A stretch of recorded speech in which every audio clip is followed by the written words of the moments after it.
Welcome back to 1010's podcast with Michael and Adam and Robbie. We're starting the show a little later this week. Not that really affects anybody that listens to it, but they don't care. No, they don't care It's at all. noon They're to getting them. it at the same time. We might fall off quicker, so it might affect them nonetheless. That's true. I think I have a small portion of Robbie's man flu. Like he just coughed. Not if you like could a hear full-on Kevin Lawrence level. No, Kevin Lawrence, I think, is dying currently. That's He's what it way sounds sick. He's got a different sickness than I had. like. I don't know, Robbie. I think you're the the group last. decided that any and all future sicknesses could be For the blamed next 6 directly months. on Robbie. These are Robbie's sicknesses. If you've been around Robbie, that is Robbie's man flu. So I've got a little touch of Robbie's man flu, so I apologize if I cough. Well, it starts slow, and then it'll hit you like a freight train. Great. And then you'll be sick for you'll be sick for Christmas. Great. If my iPhone crashes, I'm going to blame it on it getting a virus from you, Robbie. Robbie's man flu virus. I thought shitty apples couldn't get viruses. That was when they didn't have a market share. Oh. That's kind of I don't think that it's a big deal, but that was the reason they were so protected, is because they didn't have nobody wasted their time because they didn't have a market share. We'll just go after Microsoft. That's radically swung now, so I would be shocked if there's nobody out there making Apple viruses. I'm sure it's a big market. So anyway, we just got back from GC Cooling. They gave us a little tour of their facility that's over by my office, so it was pretty cool. Yeah. It's pretty cool. They're growing a business. GC Cooling is a Italian company, and there's a company out of Des Moines that's distributing them and doing some testing and things like that. So it was pretty cool to go over there and see that there are more businesses, again, in Des Moines doing cool automotive stuff. And Creative Works, which is the company that is this GC Cooling rep for all of North America, they do other automotive stuff as well, electronic related. So Restoring Bricklands. they are restoring a Brickland right I now. really wanted to spend more time looking at that Brickland. So what was... I don't remember the Brickland exactly. So the Brickland... Kind of doing, kind of Okay, don't. so you're hitting me out of the blue. I know I am. So could be... Don't quote Adam. I could be on what he's wrong. gonna This say could be a about the completely Brickland. different car, but I'm fairly certain that the guy who made the Brickland, who I believe his last name was Brickland. Brickland. Oh, you don't say. I think he might have Gotta been shit me. Canadian, but that could be totally wrong. A in a boot. Are you pulling up the Brickland? What was that? The But it was designed to be like SV1. SV one. It was designed to be like extremely advanced in its safety technologies. I do for recall the that. time. It's For all being like a- fiberglass. I think it had a small block Ford in it originally. The gull wing doors are rad. Ish. You don't like gull wing doors? I do. Those have like a weird strut on them. That's They're- behind the passengers. They're external hinges, aren't they? Like a Jeep? Oh no, they're not external hinges, are they? Aren't Oh, they? I they didn't really? look that close, I guess. The doors were boy. up. I didn't look behind them. I really hope they don't have external Kinda looked hinges. like it- looked like it they did. had exposed. They looked like full size automotive like struts, but obviously they weren't. They were big. They had big Yeah, they cylinders, were like a 2 or 3 inch unnecessarily large, it cylinder. seemed. But it goes, so it attaches to the door, and then it kind of cuts back at an angle behind the driver and the passenger, and kind of meets in the middle of the car. But they're fucking huge, man. Well, I wonder if they open the door actually instead of like a gas strut on like a hatchback is designed Yeah. to just hold the door open. I wonder if those actually open Push it the open? door. Yeah, you just pop the latch and it'll open for you. Yeah, probably. Maybe they're big though. It seems like a not great engineering. That's all I'm saying.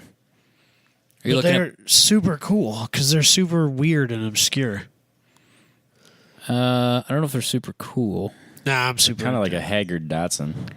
I feel like it's the poor man's DeLorean, which is saying a lot. Yeah, because It's pretty insulting, actually. yeah, I don't know who that's more insulting to. I don't know either. That's the thing. Oh, no, they're not external. They were just really big. There you go. Fair enough. So, anyway, yeah, it was Preston over there. He's the marketing manager. Very appreciative of him meeting us at PRI and then letting us tour their facility a little bit. So, that was pretty cool. So, anyway, it's later than it usually is when we do the podcast. So, we are tired and have man flu. So, apologies up front. I want But to get out of here quick because I don't need that shit in my life. the man flu? You made Yeah. it through PRI with me, and you didn't get sick, so Yeah, you're but fine. like Kevin Lawrence has told us, it is a slow roll man flu. It comes But on slowly. He's sick now, and you're not sick, so I think you're okay. But I'm sick, which means you could get sick. I mean, 2-3 my days turn's from coming. now. you Yeah, you could be a carrier. Yeah, so you're... yeah, exactly. I could be Great. like So my sneezing son's maybe. going to get it, which frankly is worse. Oh, yeah. I will be sick all day, every day over him being sick at all because that's a real pain. It's miserable for everybody involved. Yeah, at least it's just miserable for me when I'm sick. Right. So, anyway, shall we move on and do Adam's Opener presented by Factor Fabrication? And guest hosted by Michael Beck? Yes, apparently I am doing Adam's Opener. So it's Adam's Opener by Michael presented by Factor Fabrication. Talk about a long segment title. It's worth it. Yes. So, not going to spoil a lot of it. That's okay. But I just want to talk about it a little bit because by the time this comes out, we'll be 3 episodes into the Grand Tour. I think we can spoil it a little bit. Yeah. We don't have to go too crazy. If you haven't watched it, shame on you. But That's fair. The new season of Grand Tour's out, and I've been posting on the group that it comes out on Thursday nights, actually. Thursday night at 6 o'clock if you're Central Time, I believe. So if you're looking for something to watch on Thursday night, it's available, or it's available over the weekend. But it's actually really good. It's legitimately very well done. Season 2 is 10 times better than Season 1. It makes me really, really happy. It's very good. Is it much more like the good Top Gear? Absolutely. Yeah. So what they've been doing is they're doing the kind of the long format, kind of 2-parter. They're long format kind of road movies, sort of, is what they are. Like when they did the Ford GT, it's a long format 2-segment sort of race. Right, so they have the opening segment. Yep. And then in the middle they'll do what they continue to call Conversation Street, and then whatever their celebrity thing is now. Yep. And then the second Come back to it. Yep. Yeah. So they haven't really done any other like mini. It's like split into thirds. Yeah. Yep. So obviously the long format segment has been better. They did the Ford GT. The first one what was the first one again? I don't remember it. Hammond took them to Switzerland. Oh, the Rimac. The Rimac, the Lamborghini. NSX, and the Lambo. So past, present, future. Right. Fully electric Rimac, the Hybrid. NSX, which is a hybrid, and a Lamborghini. Which is none of the above. None of the above. So I thought that was a really good segment. There was a lot. I even Hammond thought almost died. I mean, Hammond almost that's died. how dedicated he is to it. Right. The jokes of him crashing will never come to an end.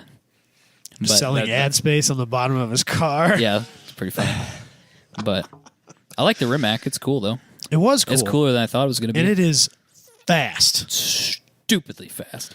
Like, because those aren't slow cars, the other two. No, not And at it all. walked away. Yeah, it was like a bus length on that Lamborghini.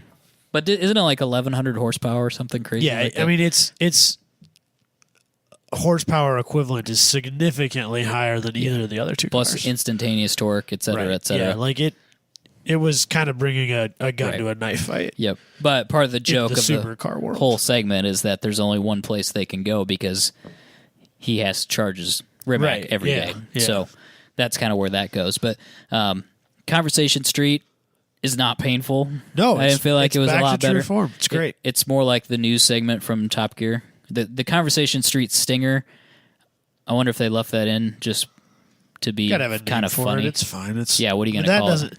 That didn't bother me as much as Celebrity Brain Crush or whatever that No, was. that's super dumb. That was pretty stupid. But now they've got a thing where they pit 2 similar celebrities together from different nations. So like they had a baseball player and a cricket player, Oh, and they see who's the fastest.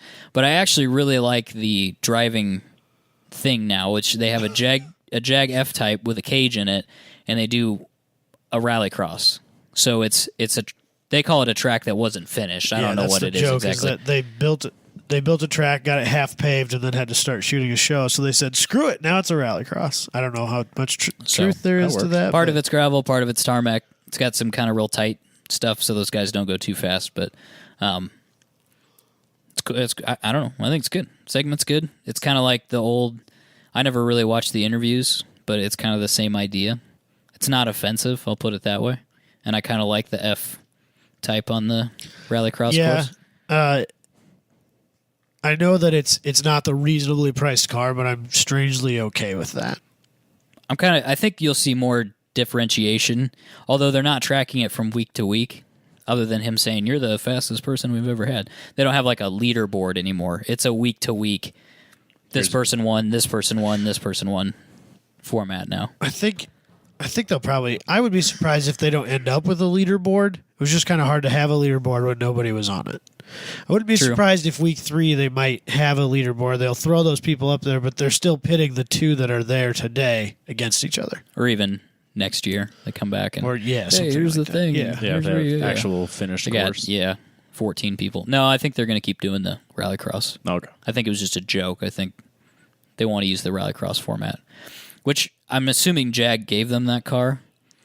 But they were being kind of hard on the brand new F-Type, you know what I mean? Tearing it up on the rallycross. Well, and I thought it was interesting that they do a rallycross because so does new Top Gear. Oh, Or at okay. least they did Yeah, season you're 1. right. I didn't see any of season 2 because I don't have a TV I don't think they're doing it at all anymore. Oh, okay. Somebody should tell us in the group if we're wrong, but I think I that don't they've have cut any that. TV service, so I think they've cut that completely now. It's done. I'm strangely okay with that. Yeah, I think it's fine. But so that's watchable. I'll probably skip it, but it is watchable if you want to watch that. One of the things they introduced in the second show, their, for lack of a better term, their Stig, is Yeah. female, Yes. which I think is awesome. Who we don't know who she is though. I can't remember what her name is. I think she's supposed to be. They kind of like introduced her, but didn't introduce her, so I didn't know Yeah. if that's the joke or what. I don't think But they're- she's not really hidden. I don't think they're trying to have a joke there. I think they're just picked a driver, and she just happens to be a chick, and I think that's awesome. We just don't really know who she is though. She might be a European touring car driver. I mean, there's 11 billion of them, so it's hard Yeah. to keep track of who they all are. Yeah, true. So they've still got the Ebola-drome though, even though they have this new track thing because they're still testing cars on the Ebola-drome. Right. Which is I think is fun. That track was when they did the segments where they drove around the track and timed it for the leaderboard. It wasn't. Maybe I'm just getting used to the format now. It didn't seem quite as bad Well, as they've had maybe more we had time to let on. polish their technique. Camera work. Their It's a hard track their to editing. shoot. Yeah, exactly. It is. So That was the point that I'd made previously on the Right. show. Was it was hard to get all the angles right, but it looked better. But again, maybe it's just a mental thing. I can visualize it mentally better now. But what else? Is there anything else? I'm just genuinely excited now. Last season there were a couple shows that were good. There were a couple of shows that were shit. It was very hit or miss. Yeah. This one makes me feel a lot better about it. Even on there were some seasons of Top Gear and episodes of old Top Gear that were Hit or miss. like the premise was questionable, which I felt like there was a lot of questionable premises on the first season of the Grand Tour, like the Coral Reef thing, where it was a little bit more of a joke instead of like I don't. It was more based on the joke or making a joke than it being like an entertaining car thing. It was a joke. Well, I mean, we can attest to this. It's hard to come up with new and exciting and interesting content week after week after week It is. when you don't have a dedicated format. And oh, by the way, you have millions of dollars and you need to shoot something, and millions of people need to watch it. Well, So, that I'm sure go someone's do saying that. you have to do this, but you can't do this because Top Gear will see you, or some Right, bullshit exactly. like that. And I think that they played with that line a lot in the first season, and maybe they negotiated with the BBC again, and they said, "Okay, we'll let you have this stuff Well, now." I think Amazon and the BBC seem to be in a better place now because there's all kinds of BBC content on Amazon. Well, maybe that was part of the deal So too. is- BBC can't be too upset about the Right. things that are going on. And again, maybe that's part of the deal because Top Gear UK now has changed And format it's- a little bit. I believe it's successful, so maybe Yeah. they're not so butthurt about it. Very true. They're letting stuff slide. So, or maybe they only had like a 1-year deal, or who knows. So, but it's much more promising. Definitely looking forward to the third episode. Robbie, you have Prime, don't you? Yeah, I'm definitely looking forward to the first episode. You should watch it. Definitely looking forward. 100%. to it. Oh yeah. When Why? when I'm at home for Christmas, that's when I have time to watch. Oh, okay. Ignoring Tour. his family. Yeah. Go home for I'm Christmas, ignore your I'm gonna be family. home for like a few days, so I actually have time to do something besides not watch TV. So Yeah, because you've finished up your coursework now, and are you done with school officially? Okay. got my final grades. I think I You've got. officially dropped out. You're officially a dropout now? Yeah. Attaboy. I think I got a 96%. Welcome to the club, Robbie. No, he's a second time dropout. No, wait, did you get that automotive? Yeah, I got. tech? Oh, okay. I have 2 degrees. Okay, so you are Yeah, this welcome would have to been my the third. first time dropout. Heck yeah. Attaboy. My boss asked me about it today. I was like, yeah, I got my final grades. Not going back. Screw Thanks. that. Thanks, but no thanks. I'm going to have to bail. Appreciate it. Did he give you a questioning look, or was it just like, oh, okay, whatever? She asked why. Or, sorry, she. They asked why, and I'm like, well, I have all these other things I'd rather be doing, like the podcast. And It sucks. Living my life. You guys aren't going to pay me more, so there's really nothing for me here for it. And then I informed her that our direct competitor sent me an email for an interview that boy. for a with promotion. reload services and everything. Yeah, That a boy. that apparently wasn't as funny as I thought. Didn't go over quite as smoothly as you had hoped. No. Make sure you put that in your review file, though. Oh, yeah, it's coming. You start getting some shit. Our year-end review. I was like, you do realize that this is a huge promotion, right? Slip that in there. Just got to put that in front of you. That piece of paper right there. Go ahead and say what you were going to say, but just I that, can already that hear piece the of boss paper's right saying there. Remember, This say what you're going to say, but this piece of paper's right here. An offer for an interview is very different than an offer for a job, Rob. Oh, I'm fully aware. That's what they'll tell you. Yeah, They may be shaking in their boots, though. You never know. hopefully. It's all about that negotiation. They know you bought an estate. You're not going anywhere. That's true, actually. Well, They got you on lockdown. the funny thing was, I mentioned it to Jess. She goes, "Yeah, I could move." I'm like, we just bought this house. did this. Yeah, but not to there. "No, not at all." If you're going to move somewhere, at least make it an upgrade. Yeah, no, that'd be small town Minnesota is not where I want to be. It's too cold, Minnesota. Boot. Talk about hot dishes and shit. It's a good time. It's not Canada. Dude, are you kidding me, Minnesota? It kind of is. They hot dish up there all day. Oh, you like a hot dish, eh? That's what they do up there. I don't know if we have anybody listens from Minnesota, but Yeah, we're we going to do. know We now. absolutely do. From Minnesota? Yeah. He's an active member of the group, Oh, man. shit. Come on. My bad. He'll attest to the hot dish, though. Seriously, I've No, tried to I know- debate people about it, and they're like, no, it's a hot dish, dude. Don't even start. What- what What's is a hot dish? Casserole. Oh. Oh yeah, Casserole, they call them hot Why can't you dishes. just call it I thought you- casserole like the rest of I us? thought Because you- it's a hot dish. But it's not, though. I know, but this is the argument that you get in with these people. Because the thing is that, like, anything that's warm and in a dish becomes a hot dish. No, it's a at hot that- dish. Right? It's a hot dish. So- It's different. it's casserole. No, it's not a 'Cause, casserole. like- It's a hot dish. Because, like, if I make some Kraft mac and cheese, that's a hot dish, technically. Right? I thought you were talking about the bread with a piece of with That's mashed, poutine. with mashed potatoes on it and gravy and No, that's fries. with Poutine, mashed yeah, potatoes fries. and gravy.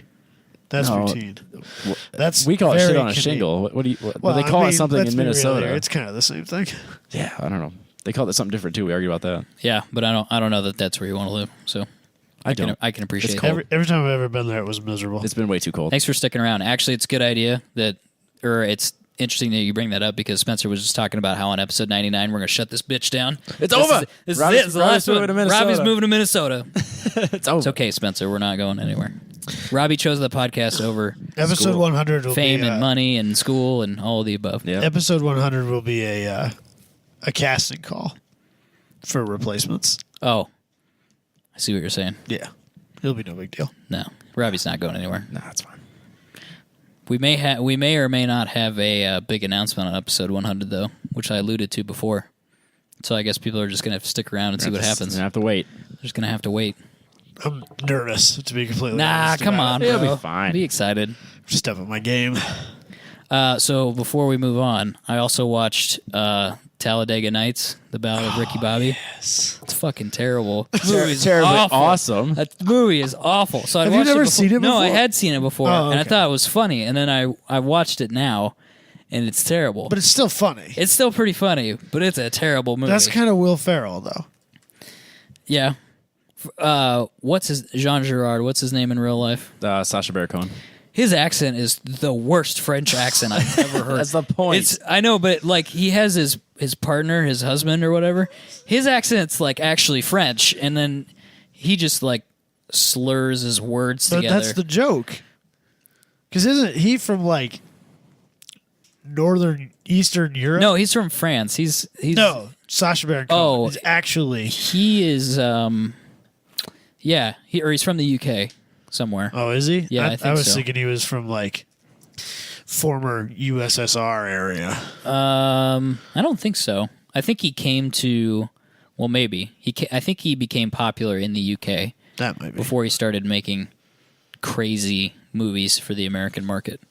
But Yeah, it's just it's a horrible movie. And the other thing that doesn't make any sense about it is, and I started thinking about it afterwards. I was like, the story arc for him is really weird because he's a mechanic, or he's in school. He's got nothing to do with racing, and he's like 12 years old. Yep. And all I can think about is like, he should be karting, man. Like, if he's gonna get in a NASCAR, like, this story doesn't make any fucking sense at all. If he's gonna be a NASCAR racer, he's for sure got to be karting. And then his dad comes in and does the whole, if you're not first, you're last, and you're a winner, Ricky Bobby. All those people are losers, and that whole deal. And then he disappears again forever.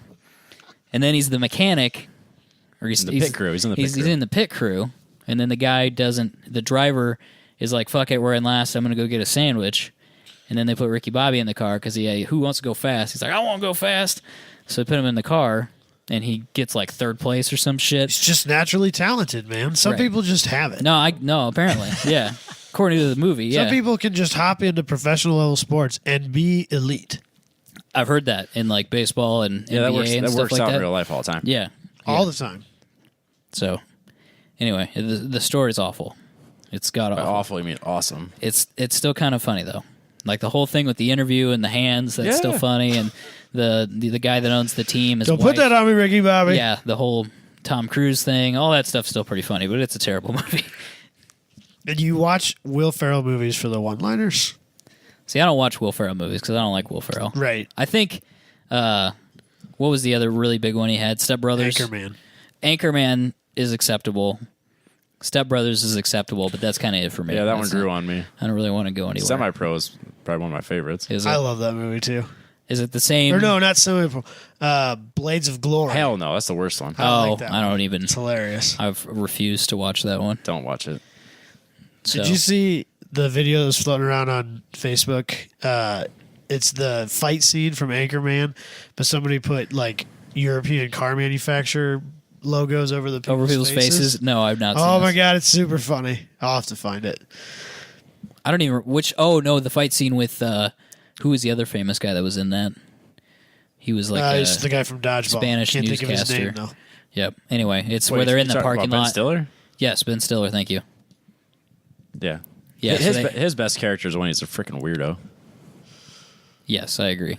Like if he's a normal human being, I don't want to watch that movie. No. But if he's super Ben Stiller? weird, if he's So, super like, weird, that's what I want to watch. The one where he's a model. Nah, that movie sucks. Okay. But like in Dodgeball, he's like a super weird Yeah. guy. Yeah, he's funny. hilarious. Yeah, Dodgeball is one of the best like comedy movies of our generation. Oh yeah. it's actually more watchable than Oh yeah. it's super funny. yeah. But so I was wondering when I was watching Talladega Nights, do they ever say NASCAR? Oh, I very much doubt that. Because I was starting to think about this. Don't they? Well, I started thinking about it. I was like, this is really slanderous and like negative towards stock car racing. Well, that's what's funny because there's so many of that fan group that loves. I know, that's that what I'm movie. saying, is that and it's just making fun of them start to finish. Right. And so I wondered, do they ever say NASCAR? No, I because don't think NASCAR's so. lawyers were like they had their Yeah, it is. Do they really? NASCAR superstar Ricky Bobby. Really? Yeah. So NASCAR bought into letting them do that. Yeah, apparently. I was going to say, as soon, See, as, if as I soon was- as you said it, I started questioning. Well, like, I thought they did. I didn't think about it till like the next day. I was like, that movie's really stupid. And then I was like, if you're NASCAR, would you let them say NASCAR? I don't think that I would.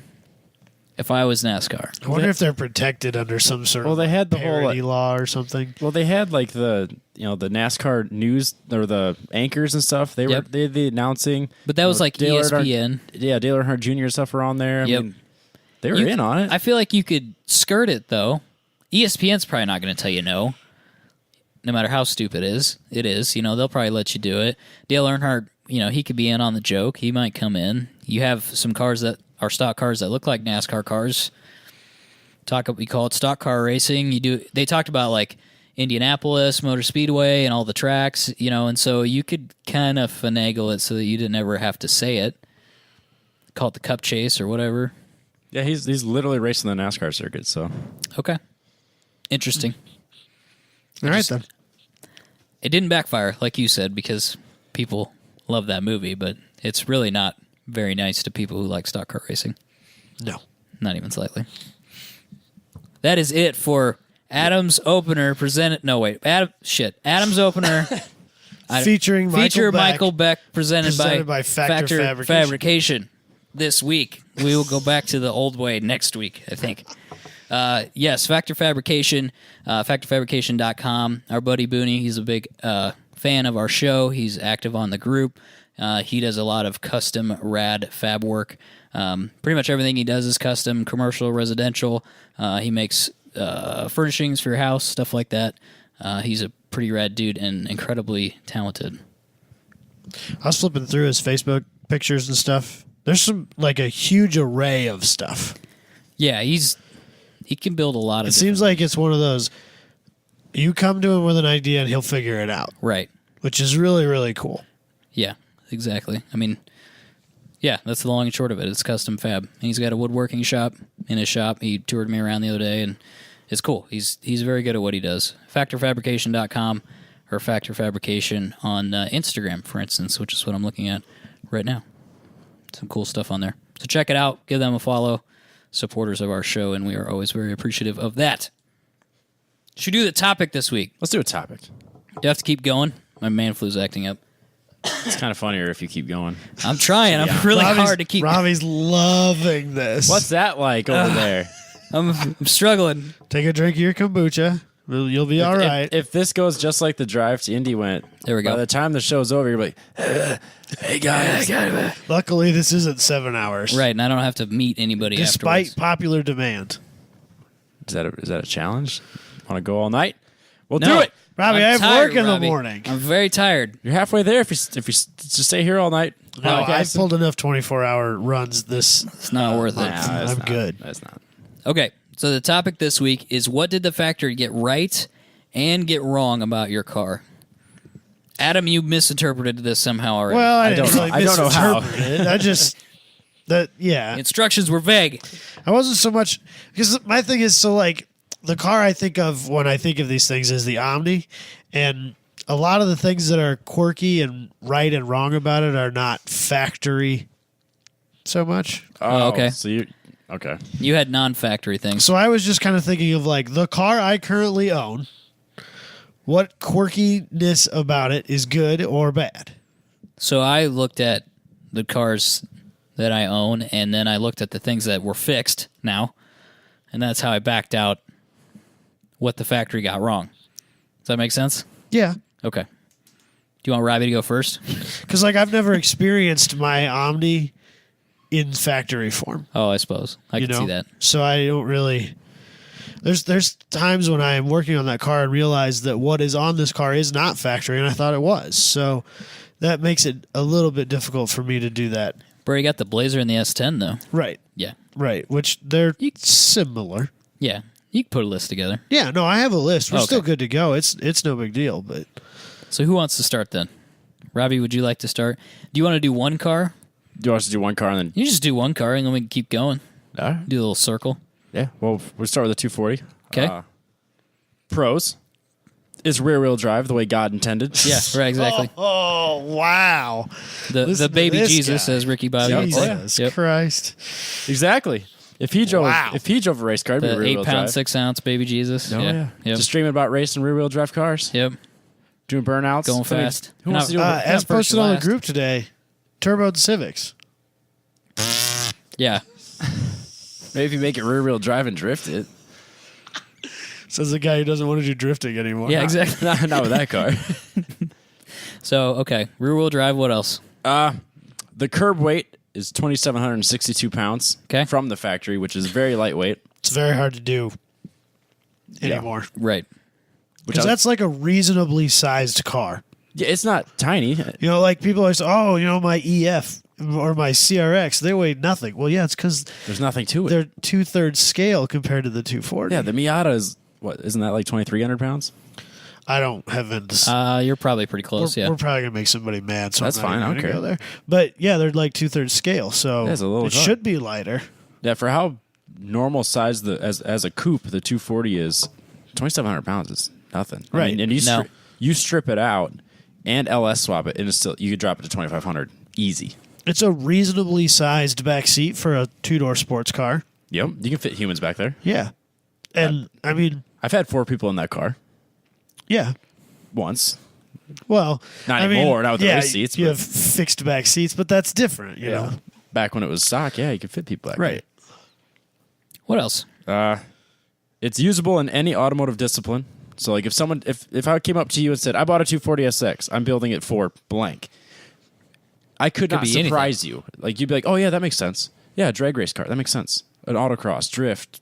What else do I have on here? Time attack, road racing. I mean, Wheel to wheel. anything. I've seen lifted ones. Rallycross. I mean, I've seen that. Make a pre-runner 240. You could. Mighty Car Mods did. Yeah. In a way. Yeah, I think it's one of the cars that you could literally build it for any discipline, and it would be good for it. Yeah. And there is support out there to do it. Right. It's probably one of the most universal motorsports cars. 240. Yes. Okay. What else? The one thing they got right is that the engine bay is large enough to drop in a good engine. Yes. At least I could have put Absolutely. a good one in to start, but since they didn't, Yeah. So that's Well, we've said stock SR20s are pretty awesome. they're not bad. They're not bad. It's just when you start messing As with soon them. as you put a 272 cam in it, it's over. But otherwise, you're good to go. What else, Robbie? We're just gonna knock out this. Okay. Yeah, just go through the list. From the factory, they had an optional viscous LSD. Okay. So Yep. the fact that you get an LSD is pretty good. Yeah. You could argue that it's a crap LSD, but still, You could. it's better than an open. that's what, I had an open at first, and it was terrible. But I've had really good luck with my my viscous LSD. So, I mean, it's handled the power of the built SR20 and the LS. Is that the one out of the 300Z? Yeah, I got the one I have in it is the J30, and it's not out of the 350Z, it's out of 300, I think. Oh, okay. Maybe I can't remember exactly, but but I think it's basically the same thing. And they did come with ones from the factory. Sure. I just don't have that one. Fair enough. It's easy to work on and modify. Yes. I mean, agreed. I've literally had it. I thought about it. I think I've had every single bolt out of that car at least once. How long have you owned it? 11 years. No, God damn. 10 years. 10 years. Yeah. That's crazy. I'm trying to think if there's anything I own that I've had that long. Like, not even automotive, just No, stuff. 11 years. Yeah. I bought it in the November, December-ish of 06. And then, yeah. Then I worked on it all that winter and then had it in driving in 07. I've had the Camaro 15 years. Jeez, how old are you? Exactly. I got it when I was 13, but Nah, other than that. So, what else? man, I can't relate to that estate life having a car at 13. Get down your list. Read your damn list, boy. That's trust fund life, not estate life, Yeah, it's a Robbie. little different. Oh, sorry. Come on. Read your damn list. This is going to trigger some people. They got rid of the pop-up headlights from the S13. So, Yeah, boy. they did. so they got that right. Oh boy. Word up, Robbie. They also got rid of the hatchback design from the S13. Which is the best part about the S13. Yeah. I can't see the S14 as a hatch, so it'd be dramatically different looking. Can I put an S14 front end on the S13 hatch that I don't own but would like to? Nothing's Yeah, stopping you. people do that. It wouldn't be Does that it hard. look weird? Yeah. Is that a thing? People do it? People do it. I would definitely go with the 97, 98 era one because the 95, 96 sucks. But Or you can get a 14 and put a 13 front end on it. No, I want a S13. If I was going to build a 240, it'd be an S13 hatch. But you could put is yours a Zenki? yeah, mine's Zenki. You could put a Zenki front end on it. Yeah. Put an That's S15 the front end Yeah, on I'd it. say the Zenki's the You least should be able sought to do after that. one. It is the least sought after. Yeah. People like what's the other one? Yeah, the 95, 96 has basically the ugliest front end. Which is the one that looks angry? 97, 98. What's that Okay. called again? Kooky. The Kooky. And Yeah. Then I don't know what you would call the S15, but that's S15. Is it? That's what I call it. That's the best looking front end in my opinion. That car is fucking awesome. Yeah, but I Everything don't about know that if car it is works on other cars. Yeah, it does. That's the one that everyone swaps onto it. That doesn't mean it works. It works. Okay. You can make it work. No, that front end looks good on all the Actually- generations. Now you say that. I think the guy that runs O-Drift, I think he's got a 14 with a 15 front end on it. That's the most Yeah. common. So Everyone check puts that 15s out on their cars. next time. 15 front end on a 14. Yeah. I don't know if I've seen a 15 on a 13 though. Yeah, that's super common. Is it really? Oh, yeah. You can do that. Oh Okay. yeah. I mean, you Fair enough. get the fenders, the hood, the bumper, the headlights. I think it's minor fabrication, and you just bolt them on. Yep. Fair enough. Cake once you have all the parts. Just it's easy. It's not like putting an R34 front end on a 240. That's No. not the same. We're waiting Not for correctly, anyway. Travis at Xiaomi to finish that, and he's kind of widening it slightly. Yeah, it's I gonna be think super rad. that's pretty sweet looking. What's next? When they went from the S13 to the S14, they made the wheelbase longer and wider to make it better on the track. Did not know that. I think they also made the suspension stiffer. You're gonna throw that away anyway, so Yeah, it doesn't matter. Cons. I have one more pro. Okay. They actually have good suspension. From the factory? like setup, pickup points, all that stuff. Geometry, design, Yes. stuff like that. It's not a solid rear axle. It is McPherson strut up front, which isn't the greatest, but it's fine. Yep. My biggest complaint, we can get into cons now, is that to get good camber or caster, you basically have to touch the bumper with my wheel. That's McPherson strut life. I feel your pain. Because I'm I at think we all do, actually. Yeah. Yep. I mean, yeah, you want like 7 degrees or whatever, and I'm at like 4.5, and I'm almost touching my bumper. Right. That's crazy. Oh well. Yep. The U.S. The rear end, at least, is good. Oh, Yeah, because usually the rear suspension setup is where it gets iffy. It's where they get cheap or Semi-rear stupid, trailing bullshit. Yeah, or like Corvette C4s use like some sort of inverted leaf spring, and you got Mustangs that for the longest time wouldn't let go of the solid rear axle and stuff like that. Like at With least leaf springs. with leaf springs for a long time. Yeah, at least you have a decent, nice design rear suspension. Well, I think the rear end is similar to the R30. Gosh, what is it? Travis told me. 3, 2. R32, I think, is there. Like he said, you could chop it up. Like the front end was different, and then the center was the same as the Skyline, and then the rear was the same as something else. Yeah, he had it listed out to me one time, and I can't remember off the top of my head, but it was Nissan just kind of took pieces of the cars and kind of put them together and go, well, here's your S14. That's part of what makes them so easily modifiable and so popular is that there's a lot of Lego brick parts. So it's easy for manufacturers, aftermarket manufacturers, to make parts because there's a huge number of vehicles it fits on. Not necessarily, because I mean, the stuff that people swap into it, it's not usually a direct swap. Like they don't bolt in exactly the same, but they're very similar. Right. Yeah, so even the Hondas are real famous for that too. Honda would be more that than Lego Nissan. bricks. Subaru does it too. No. Cons. The U.S. only had the non-turbo KA engine. You can throw a turbo on it, though. Sucks. You can take it out, put an LS in it anyway. I was going to say, maybe they had that planned all along. They're like, hey, we know what you're going to do. KATs are good, though. Never heard anybody complain about a KAT. It's not like 4 of them in the whole world. No, that's not true. All 4 of them love it. Yeah. All 4 of them are here locally, then, apparently.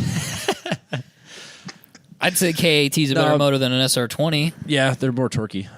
Yeah. They're Slightly larger displacement. I think you'll have better luck making it work. That's for damn sure. Yeah. Yeah, what was I going to say? But I think the biggest issue with that was you could get, and this was almost 10 years ago, you could get an SR20 with 50,000 miles on it from Japan for like $2,000, or you'd have to build a 100,000 mile KA. Yeah, true. So by the time anyone was turboing them, or I guess by the time I was turboing them, it was cheaper to go SR20. That's not the case anymore. No. Plus, those are beats of shit too. Yep. There's no headroom unless your seats are on the floor. Fair. So if you're over 6 feet tall, good fucking luck. There's a lot of companies out there that make specific rails for those seats to try to drop them. Yep. Robbie, I have a genius idea for your custom carbon fiber business. Yeah. Bubbled tops like they used to do on like That would look so Jaguars. No, and stuff like just that. a light bubble. Just a light couple helmet inches, bubble. a couple more inches. It doesn't need to be like some drastic, just a little bit of a bubble. Just to get the couple more inches, I pulled the sunroof out. It's a race car thing, Robbie. It's a race car. No, it's carbon And fiber roof. But a carbon fiber roof. Everybody with a be like, little bit look of at this bubble carbon in it. fiber roof. People be like, that's fucking dope. If you make the roof, you could change the arch of it slightly anyway. And it'd be fine. You could probably get 4 inches. Did we not out of it. do a news story about the Honda Fit that had the fucked up roof that killed people? But This this is will have a roll race car. cage. It's a tube chassis car, Robbie. Basically, at this point, by the time you've torn the roof off of it, it's a tube chassis car. roll That's cage. true. That's true. Roll cage. Yeah. It'll be fine. It's no big deal. Just don't LBD, Just Robbie. don't get run into by a semi truck. Problem solved. There's not a lot of semis on track, so I think Yeah. we're okay. Yeah. So what are you complaining about? I'm not complaining about nothing. Okay, we'll move down your list then. All right. Just trying to give you good ideas here. And You you're just said shooting you them want down. to. Do start your own company and make carbon fiber things because you like carbon fiber, and then every time you try to give them some free product information, you just shoots you down. Because I don't want people to think it's a good idea until I already made it. Oh, okay. I see Okay, how well, it then, is. yeah, it's so stupid. It's stupid. Don't Nobody even- likes nobody carbon else should. fiber. God, It's not even using it. That was a rare moment of Everybody stupidity uses for fiberglass and myself. Kevlar, you Yeah. moron. What's next? They have no cup holders. Really? No, I'm totally down. Are you with pulling this it? completely. I'm 100% with him Because on when this. these came out, these were not race cars. This is a 150 horsepower street car. This is not a Porsche Yeah, but track car. go back to the 90s, though. Everybody had cup No, holders. not everybody. It's not like now where you literally have a 17 cup cup- holder that's stepped so you can put your fat fingers around your 128-ounce big gulp, okay?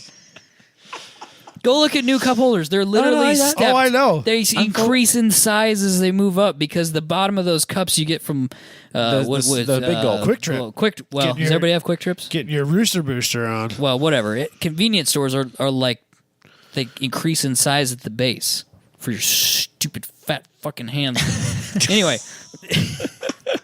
Oh, I wish you people could see this. so yeah, if you go back, okay, 80s. How about 80s?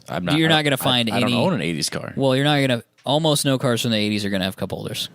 I have cup holders. Do you? Yeah. Oh, the Omni was ahead I of the can't game use then, them, though. son.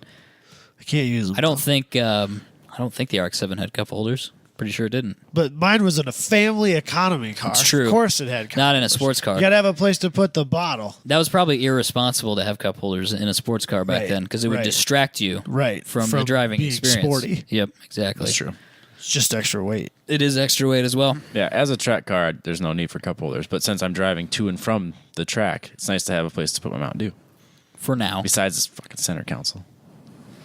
Mine just sit like right between the frame rail Yeah. and the seat. You gotta- They always seem to just sit right there so nicely, Robbie. You got to do what our fathers did and put it in your crotch and hope Yeah, to you God that you just- don't have an accident. You just hold it right You got there. hot coffee. Then I That's, said the that's all coffee's they the- had back then. They didn't have Rooster Boosters. They just had this thing of hot coffee. Yeah, I don't care about the Mountain Dew bottle. It's the hot coffee in the morning going to the track that I need to have a cup holder. You could have a terrible, terrible You're accident. just not manly enough, Robbie. Have you spilled hot coffee on your dick? It's not fun. It's a bad day. Yeah, it's not a great way to start a day. Frankly, that's why I don't drink coffee. It's just not worth the risk of spilling it on my That's the dick. only reason. It's the only I've reason. also noticed he doesn't stand next to people drinking coffee either. No, I I'm don't good. need that. I This don't is need where that I'm on good my right dick. here. I just I know what happened to that lady at McDonald's. Not all happening those to me. years ago, I don't want to be anywhere near you people. Nope. Your lava liquid. Get that shit away from Yeah, my, that's my the thing I'm face and my cautious groin. And then another con is that it had minimal Nismo support compared to like the 300ZX or the Skylines or the 350Zs nowadays. Well, not so much now, but you know, all these other platforms that got all this Nismo support. 240's got jack. That's because they Sure. were being built alongside the Skyline. Yeah, the Skyline definitely stole the show. So on they that were, one. yeah, they were built in, you know, they weren't supposed to be what they became. I don't think. Yeah, probably not. Well, they probably would've Weekend put it- Warrior Racer, maybe, or Canyon Carver. Not anything serious. I don't even know that. I think they were But then just why cars. Then why make it rear-wheel drive? Because back in the day, that was cheaper. Back in the day, the 90s. 90s. Well, yeah, I suppose. I mean, front Yeah, drive I cars have largely taken over by that point. But Nissan was always, you know, up until recently, that was their mantra. They made fun cars that were still, you know, usable, Affordable and and reasonable. affordable. Yeah. Yeah. Now they just make dreary crossover front wheel drive shit boxes And they won't even give us a new Z. like everybody else. Yeah. Sad. I didn't have a lot of cons, to be honest. It's not a lot wrong with 240s. That's It's why because you know engineering mind Robbie. That's why he bought it. that's why you got to pay drift/race car tax on them. Yeah, the value keeps going up, which is kind They of do. frustrating. And actually now But also kind of nice. RX-7s are getting harder to find Yeah. now all of a sudden, which is awesome. Do you want to transition to the RX-7? To the what now? RX-7? Me? Yeah. I have an RX-7. Yeah, you want to talk about it? Yeah. Oh, I see what you're transition. saying. I see that type of transition. I thought you meant chassis transition. No. So the RX-7, there's a lot that I like about this car. I like the interior ergonomics, basically. It's very simple. It is an 80s car, so it does have a hint of kind of '80s retroness that I'm not really into, but I like just the general layout and design of the dash. It's very simple. There's not anything that's really frivolous. It's got wind-up windows, hand wind, which you could get powered windows, but I like the fact that everything's manual in that car. I like the fact that it has great visibility, which I think is good on the track. Nowadays, that's changed a lot because everybody needs giant A pillars and C pillars and all that, but it's very easy to... It sounds kind of weird, but when I'm trying to drive around the track paddock is usually when I notice that the most, because you can't see broke dick out of the three-quarter visibility on the Fiat because of the hardtop. Yep. And it's hard to back out of a spot in the paddock. I always get nervous about that because you just can't see that direction, and if another car's coming, it'll run into you. So I like the visibility. That's obviously got the hatchback design, which I like. Just in general, I don't know. I kind of like the hatchback design, just like you like the hatchback S chassis. Yeah. I mean, I don't know. It's like you said, it's extremely light. It's similar to the 240 in a lot of ways. There's a lot of aftermarket support for it, not as much as the 240, but there's still a lot of stuff out there. The engine bay is also very large. It's easy to swap a lot of different things into it if you wish to. I mean, I don't know. I think I'm a little spoiled because I've been dealing with the Fiat, which is really difficult to deal with, but the RX-7 generally ticks a lot of positive boxes for me. So rear suspension design bullshit in that. It's that rear trailing arm. So it's not ideal. At least it's independent. No, but it's not ideal. It's not as ideal as it could be. But I've been dealing with again the Fiat, which is solid axle, so it's much better. And it's a popular enough platform that there are some solutions for alignment. I'll put it that way. Right. Yeah. And rear suspension. You can buy arms and stuff like that give you some adjustability. Yeah, I think there's even more out there than I've explored at this point. But yeah, I think there's some different arms with some adjustability that you can replace. But do you know offhand, is that the same in the FD? I do not know, actually. Because I've always wondered, is the FD a radical jump forward? See, I don't really think so. Or is it just a radical jump in styling? I think it's a radical jump in styling. I mean, it was a premium car. We've talked about that before. It's like a 911 competitor. But I don't think that the FC was a cheap car. You're probably right. I don't know that it was a cheap car. Because you could get some pretty upscale options in You could. You could get them in leather and You could get like leather. that. You could get automatic transmissions. You could obviously get the turbo. You could get pretty fancy sound systems that have that 12-channel EQ and stuff like that. Yep. So maybe that was kind of their path to moving the FD into a higher price bracket, was having some higher option FC cars. But I don't know that it's that much better than the FC, which I don't understand why people track them. I can't think. Yeah, I can't think of a really good reason why they do. At the very pointy end of the world, they're more aerodynamically designed. Sure. And so there's some advantages there if you're doing time attack and stuff like that. Mm-hmm. But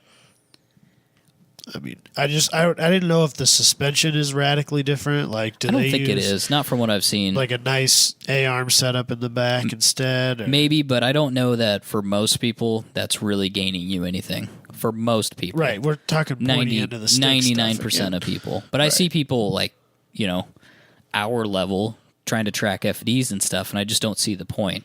That's a collector car to me. An FD is a collector car. It's not a race car. Yeah. So you got a salvage titled one to do whatever you want with it. That, I guess is fine. But if you have a nice, surviving one that hasn't been molested and destroyed, just leave it that way. But especially since FCs are so reasonably priced. Yeah, absolutely.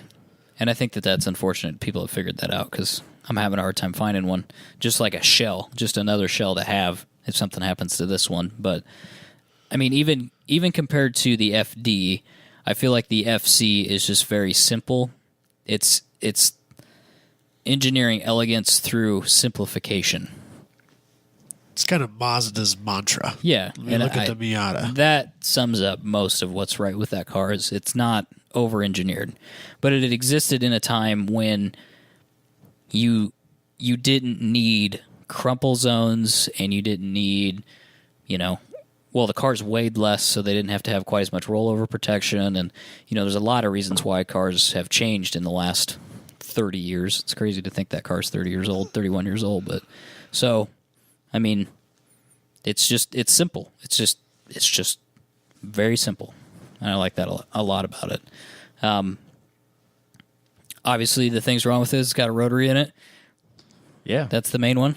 But other than that, I can't really think of a lot that I don't like about it other than it having a little bit of 80s swag to it, like orange gauge markers and stuff like that. But that's about it, really. And that rear trailing arm suspension's not ideal, but It's still better than a solid axle it is. It's much better than a solid for what axle. you're using it for Yep. and in general. How would you quantify your clutch pack diff? Or however you describe that? Oh, good. I think That's a pro? yeah, I would, and I don't have that anymore. I think, I mean, you guys can tell me if I'm wrong, but I think most people probably want clutch pack diffs I honestly don't think I've ever driven one. as opposed to like a Torsen, or you had a viscous diff. Yeah. I don't know if I've ever driven. I don't know exactly if I know what a viscous diff is.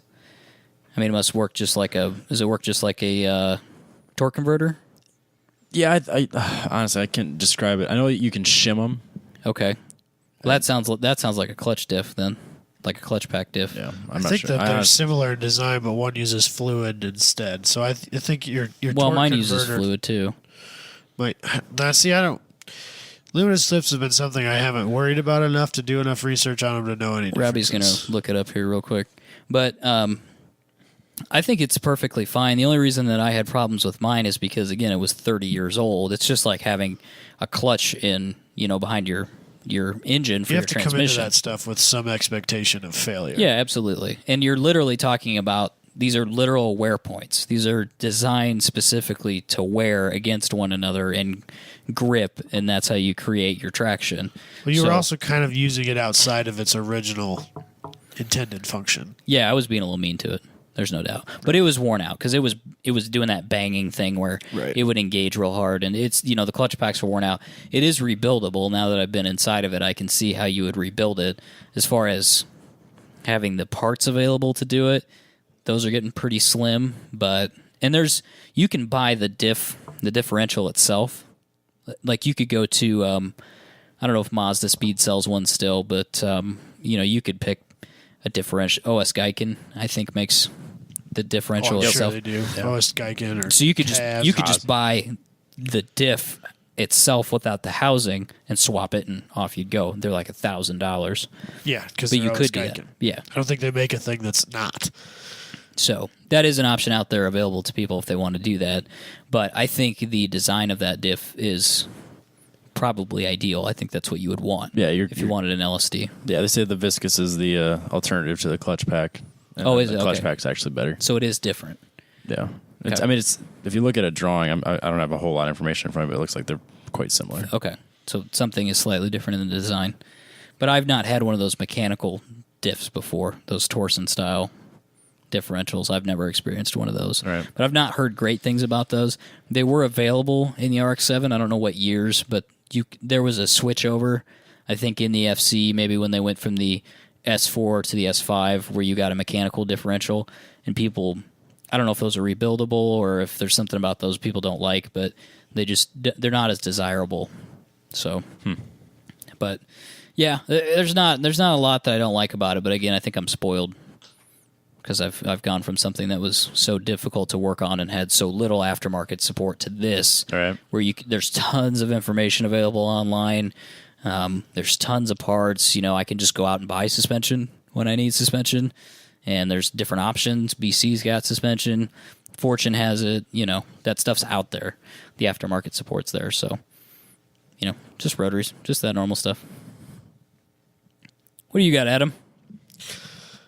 All right, so the Omni. Like I said before, there's a lot of stuff on that car that I don't really know what it would be like if it were original.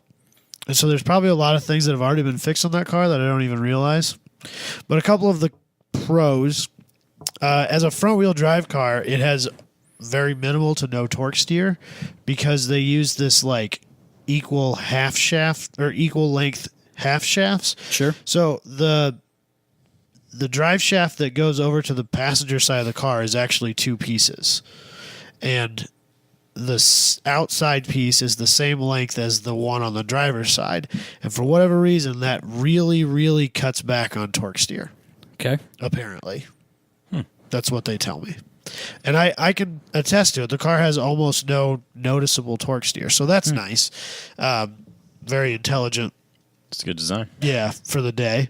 That was, I think, a large contribution from Carroll Shelby and his group when the car was being designed. I think that was one of their big things on it because like the automatics don't have that. And I think even some of the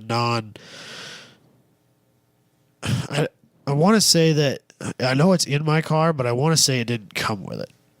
Oh. I want to say that was like a Shelby part or maybe a turbo and Shelby part, but the GLH didn't have it or something like that. It's not all of them got it. It was a performance minded thing. So that's nice. The car is super, super cheap to maintain or to modify if you're doing certain things. Such as? So like, because the car's primarily, the people who are modifying it primarily take it drag racing or just want to make big power cars. Like if you want a 300 to 500 horsepower car, they're pretty cheap and easy to get there in the realm. I mean, it's still not cheap to make a 500 horsepower front wheel drive 4-cylinder car. No. But in the realm of things, they're not that expensive. Like when I was looking at buying the Omni, I was price comparing things for it versus the Audi because that's what I had. And originally, the money that bought the Omni was supposed to buy me a daily so that the Audi could go racing. And like a built head for the Audi cost about the same as the full built long block for the Omni. It was stuff like that. So depending on what you're doing with it, it's an affordable platform to go racing on. Another thing that's a pro that neither one of you guys talked about that I'm sure it's not specific to this car, but the community built around those vehicles is absolutely phenomenal. Oh, yeah. No, I don't have that. That's a con. The 240 community is a con. Because they're all split? Yeah. I mean, you got more... Like, if you go to the 240SX groups, like the Facebook pages or the forums, half of them are just trolls. I mean, you get no fucking support. I mean, if you post something like, hey, this is my issue, here's a YouTube video showing my cold start on an SR20, which makes no sense. What do you think? Someone point me in a direction here. Just put an LS in it. You'll get 100 comments that don't help. It's just people shit talking. I don't. Interesting. I would have thought there would have been some support for...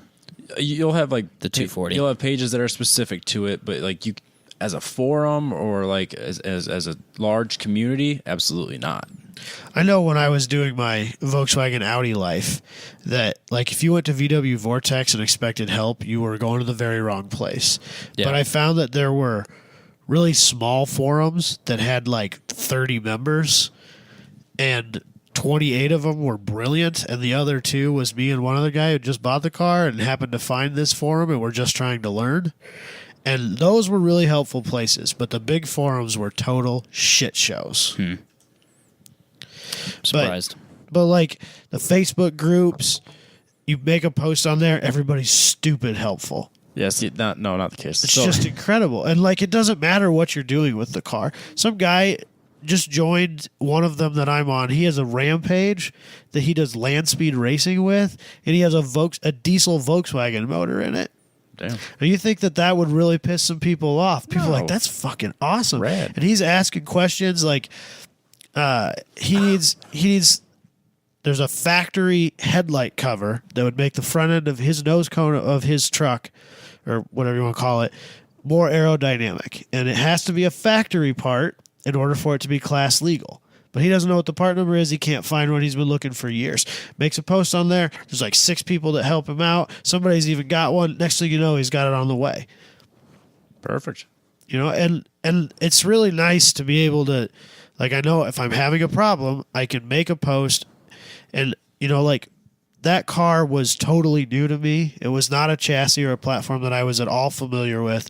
So when I would post stuff and be wrong about it because I didn't know any better, people didn't like jump in on me and, well, you stupid, like, no, man, that's actually not original. No, that's different. This is what's supposed to be, or this is what is original to that. Yours is definitely much better. Don't do anything with it. Awesome. No, the 240SX, or whatever the hell page it is on Facebook, is the polar opposite. Like, it's almost weekly I see somebody screenshot something of a post that got deleted because he was getting harassed so bad. Like, granted, this is a really bad question, but some kid went on there the other day and went, hey, I got a Z32 swap kit, like the big brakes on the front. Mm-hmm. What holds the rotor on? I can't figure out how to hold the rotor on. Yeah, you're gonna get blasted. He got blasted on a Facebook page for that. Like, it was.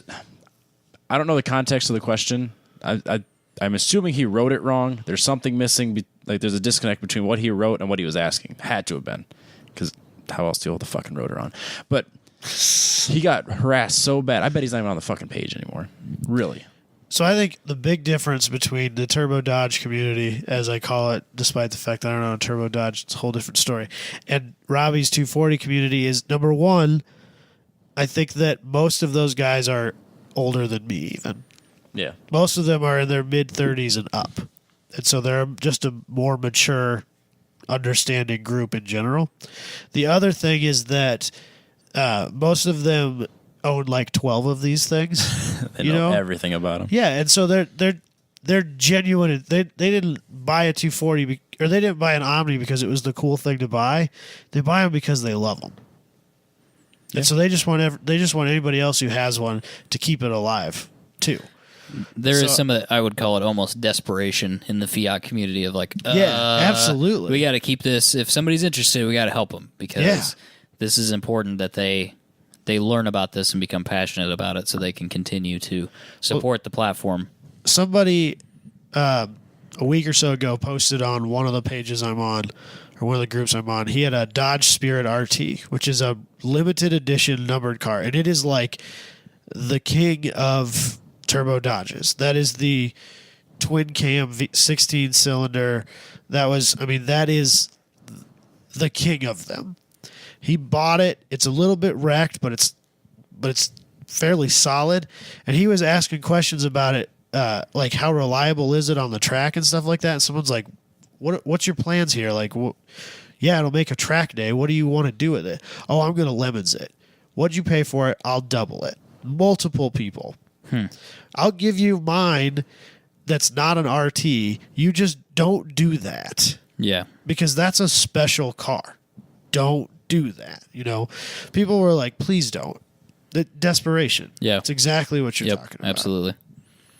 So what else was factory correct on your car? I had cup holders. Hey. He's one ahead of you, Robbie. You son of Point a to the Turbo Dodge community above the 240SX community. I think most of the other things are probably issues, frankly. You want to go through your negatives then? But so here's why I'm a moron and I have no problem admitting it. Half of these things that are bad are kind of why I like it. I don't know how to respond to that, Adam. It's because you and I are not. That's because Robbie's not owned a Fiat or a Turbo Dodge. Right. This is the problem. So Michael's. I'll go through my list for the Fiat. I was more excited about the Fiat list. You're kind of like a guy who's kind of half me and half Robbie. I am. Like, you make some really bad automotive decisions. Yeah. But you also make some pretty good ones. Yeah. Robbie just makes all good ones. For the most part, I just make bad ones. Oh, except for my dailies. I get to do. I have schizophrenia. I get to do both. Right. Yeah. So that's kind of the dichotomy here. But so right now my car's got 2 carburetors on it. Neither one of them have choke circuits. It runs like shit in the cold. Ooh, I don't have chokes either. It's awesome. It hates partial throttle. It barely idles. It won't idle if it's cold. Love every fucking second of it. Robbie, what you got to do is next time the Fiat's cold, I'll get it out of the trailer somehow. Try to start it. It's when it's 40 degrees outside, and if it's colder than that, it's going to be a long time. You have to hope the battery's full, turn the key, and just pump for your sit- life. just Just pump, pump, keep pump, going. pump, pump, pump. But then pump, you'll pump, flood pump, it. Pump, pump, Yeah, pump. yeah, yeah. Those I've not had the problem on those. I've flooded the. Oh, have you? Okay, Absolutely. I've not had the problem on mine. Side drafts, I would bet are a little bit harder to flood out than a Possibly, downdraft. yeah. But you'll hear it'll go like t t t. You're like, oh yeah, buddy, We're making some almost progress. there. Keep going, pump faster. Fuck, and then it kind of. It's almost like a do- diesel. I do remember hearing it started at the It at sounds the track. it sounds bad. It sounds like there's something wrong with it, but it just has no choke. But when they work, it's so glorious. But they are a pain in the dick. The induction noise, it sounds so cool, and they look cool, and they're just fun. But they're a real pain in the dick. So they're absolutely a con. Don't get me wrong. Right. Hate every second of it. Love Love every it. Yeah, second. It's like I got it. That's the 95 problem. 95% con, 5% pro. But that 5% makes it worth it. I was that way with the SR20 for a long time. But mine stuff starts when there's not other It does problems with run. It just Yeah. doesn't. Sometimes it runs very poorly. Everyone's like, oh, carburetors, they're so unreliable and have so many problems. Literally the only thing I've never had to touch. That's true. When I got the car, it had been sitting for like a dozen years. So I tore them down. I had them sonic cleaned and got real nice, put new gaskets in them, had a Weber expert help me rebuild them, sync them up. Never had an issue with them since. Of all the things that have been wrong with that car, never once have been the carburetors. Michael can't claim that because I've seen him thrash jets mid I have. race, Yeah. just to get it back out there again. So, Yep. knock on wood. Hopefully that won't be me because I don't have jets. So, one of the things I really, really dislike about that car is the shifting mechanism. So, It is quite poor. It's almost like a truck, ain't it? It's kind of weird, like long and no, actually, it's decently short. The issue is that, so in any modern day front wheel drive car, they use cables, which have some inherent play to them, Yeah. because the motor moves as it is run through its rev range and stuff like that. So there's got to be a little bit of play there, right? Well, this was the 80s. Front wheel drive was kind of a new idea, so they used solid linkages. And so when the motor is being torqued backwards because I'm under power, yep. it will lock itself into a gear. It's just there. Or it will lock it. You can drop it out a second, but you won't get it into third. Third just doesn't exist. Oh, it'd be frustrating. Yeah. And because it's such a ridiculously short geared transmission, it's not uncommon for me to do large portions of autocrosses in third. Yeah, I remember that. So a lot of times I have to make the decision, do I go for third softly and just stay there the rest of the race, or do I live on my rev limiter for extended periods of time? And so I just have to decide which is going to affect me worse, having no power out of a corner or not accelerating through these straightaways or fast corners because I'm on my rev limiter already. Do they make a like a engine stabilizer? So I have pretty solid engine mounts in it already. Yeah, They are still some level of polyurethane, but their durometer pretty rigid. number is pretty high. In later cars, they have what's called a bobble strut. Kind of like what this I had on the SR20. I don't have the slightest clue. It's like literally a strut attached It's to a my head. strut attached. Yeah, kind of, but it goes on the transmission and it attaches to the firewall. Yeah, that'd be what I'd be describing then. Yeah, so that's in later cars, and my firewall doesn't have the mounting bracket for it. We could weld one. Yeah, there's a company that even makes a kit that bolts into some factory holes and makes it work. Oh. I just got to buy it. Bro, you got to Yeah. get aluminum engine mounts. Aluminum engine Fuck bushings. no. Don't do that. So Just attach that shit straight just to the frame. hard mount Fuck it. just Yeah, what could go wrong? for the race car feel, Yeah, right? bro. Yeah, You feel that shit in your spine, man. Yeah, because Don't I do can't it. keep bolts tight the way it is. Oh, God, that would be a rattly thing, wouldn't That'd it? be awful. Yeah, it's so bad already. The fix for that is later generations of transmissions, which are all the same bell housing, use cable shifting mechanisms. So I need a 5-speed out of like a Dodge Shadow from like the early 90s, and then that problem goes away. But right now I just would like the car to run and drive. Yeah, I know. I get that. So that's future Adam's thing. Solid rear axle, which is a real pain in the dick. That's why I 3-leg all the time. That's why I'm always pissing on cones like I'm a dog around a fire hydrant. Yep. There's no droop travel in the suspension, and it just picks them right up. So apparently being front wheel drive is a con. I didn't realize this, but according to Robbie, I'm just the devil. Did Robbie make your list for you or something? I'm just going off what I'm being told. 4 cylinders as well. What else? 5 speeds. 5 speed good. All of mine will go in smoothly if I'm not beating the shit out of it. Is that true? So. Yeah. All your synchros work? Yeah, all my synchros work. I okay. just can't use It's weird them. that didn't come up on Robbie's list, though. Yeah. That's a worn out part. It's also not a factory part. Also not for me. It's not anything to do with a factory setup, but Right. yep. So I don't know. This is just a quirk. It's not really good nor bad, but I don't understand why they did it. So there's a center armrest in the car, right? Yep. And the top of it doesn't open up or anything. It's not a center console. It is a armrest. The top of it slides forward and locks into place about 2 or 3 inches farther ahead, but then it's kind of in the way when you're shifting. Yes. So it's designed to slide forward and backward. Like if you're out on the highway, you're in 5th gear, you're just driving down the road, you pop it forward, you can rest your arm on it a little nicer. Okay. The way to pop it back, the release is the e-brake lever. Oh. So it blocks your Whoa. shifter, but you have to rip the e-brake So you to can get... no, because you can just pop it up one click and it'll release, and then you just drop. It's not. Yeah. But Why? of all the things, Why? all You couldn't have all put a the button things on that Dodge something? could have picked to make it release. You couldn't have put a button e-brake on something. lever. For God's How sake. did you figure that out? So forever, I would slide it forward and then. Just leave it. Fuck. Great, it's fucking locked in there. Yeah. But then I'd get in the car later on and I'd realize it's not there anymore. How is this happening, right? I don't know what is going on here. Dude, it took me 2 years to figure it I'm out. sure. That's hilarious.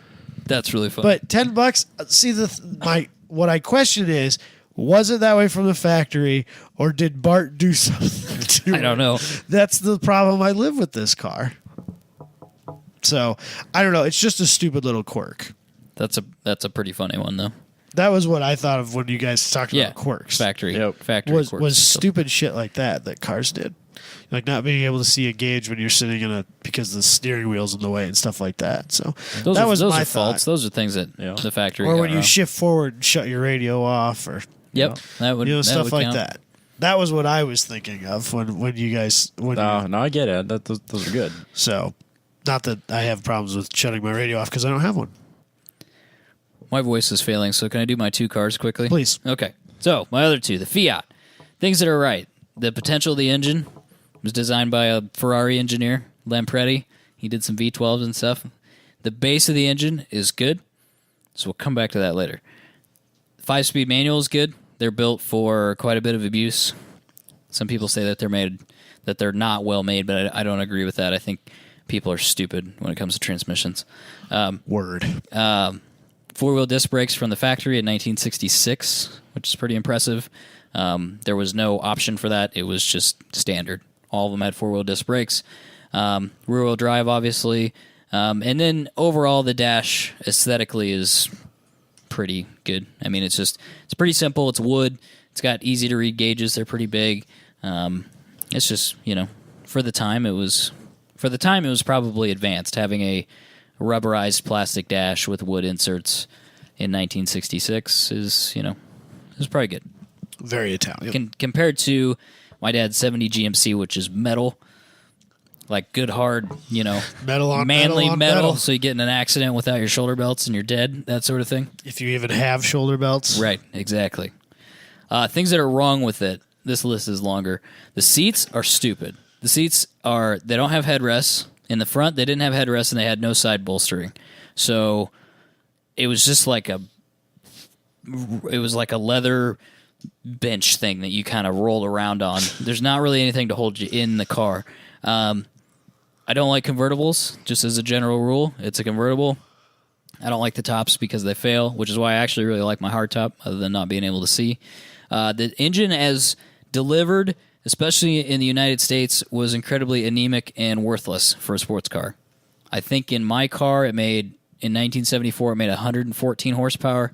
There were a lot of models with less than 100 horsepower. Yikes. Garbage. You can do a lot with them. They're like the Chevy small block of Europe. There's tons of parts. You can do tons and tons of things. I've seen 1.8 liters that make 200 horsepower. I mean, you can... That's naturally aspirated. And then in Eastern Europe, those guys are crazy. They put turbos on shit, make 300 horsepower out of 2 liters or less. So there's tons of aftermarket support if you look in the right place.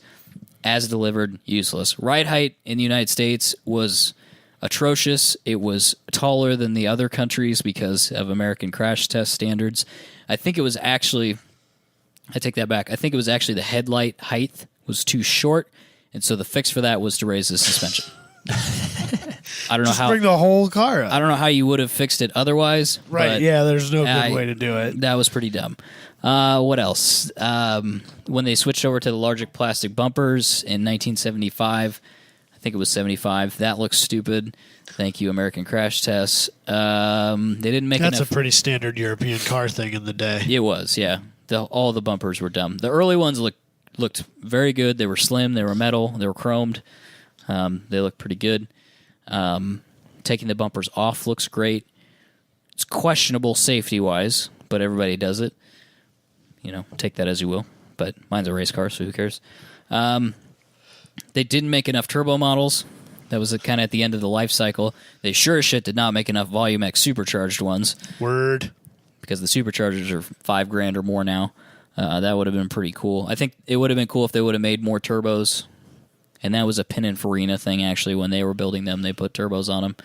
But they didn't make enough of those.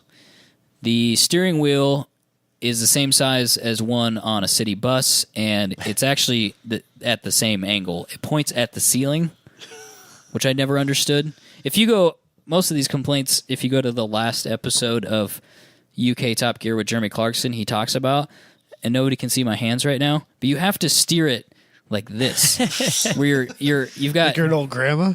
yeah. So your thumbs, the top part of your hand, is fully extended. Like your wrist cannot extend any further than, and this is how you drive it. And it's not adjustable either, and it's huge.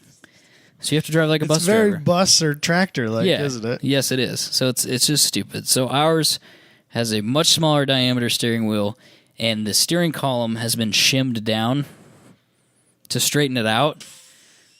Which makes it's not too bad to get in and out of, but the steering wheel is a little low, which I don't mind for a race car. It's probably in a good spot.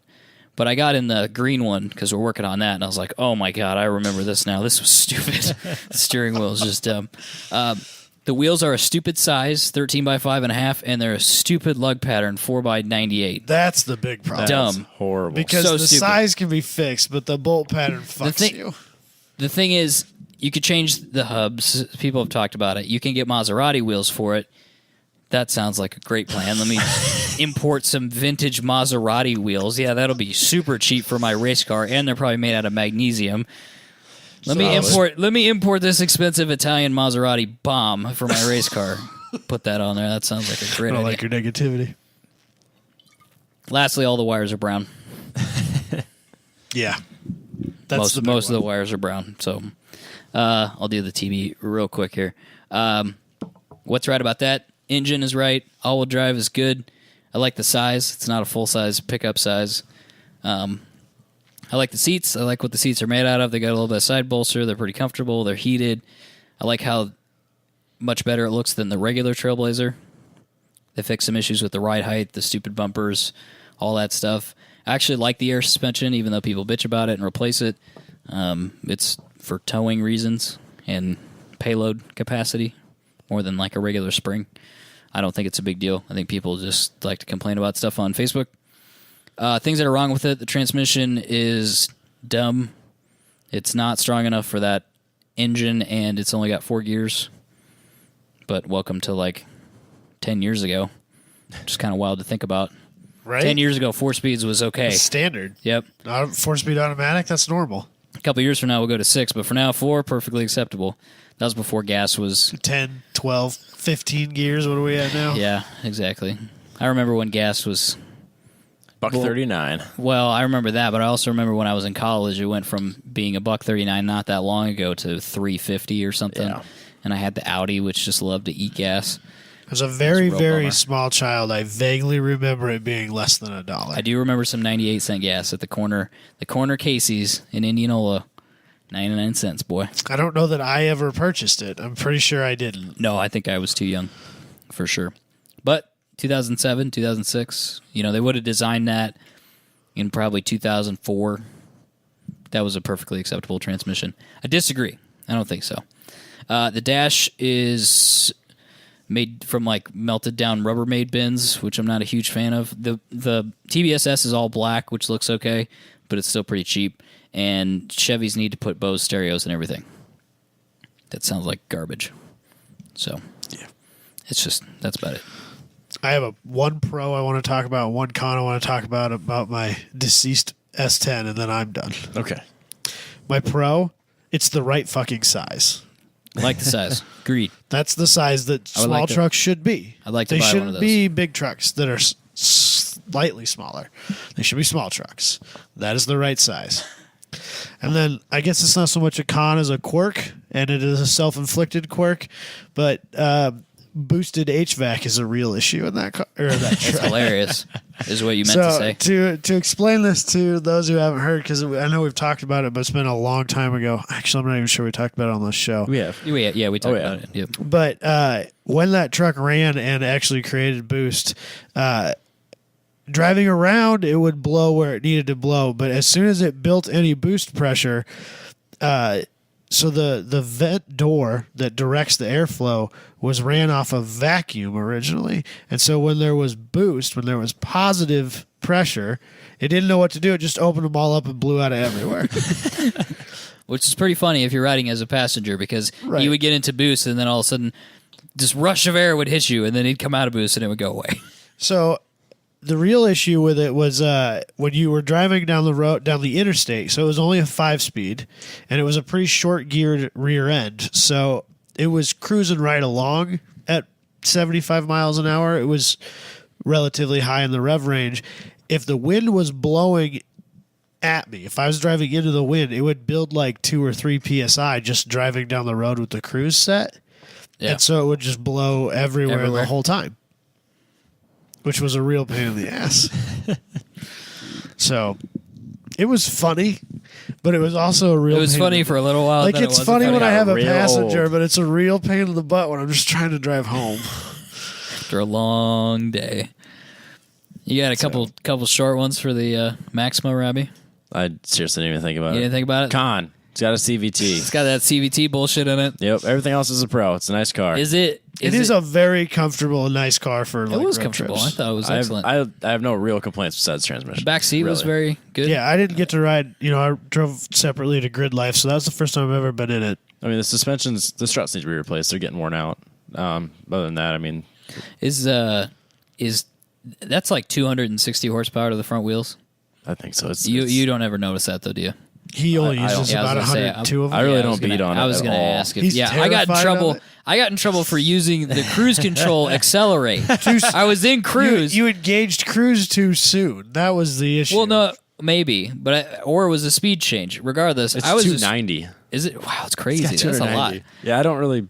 I was just trying to. I just hit accelerate on the thing, and it was speeding up, and then Robbie yelled at me. I was like, Well- I didn't even touch the pedal. Leave me alone.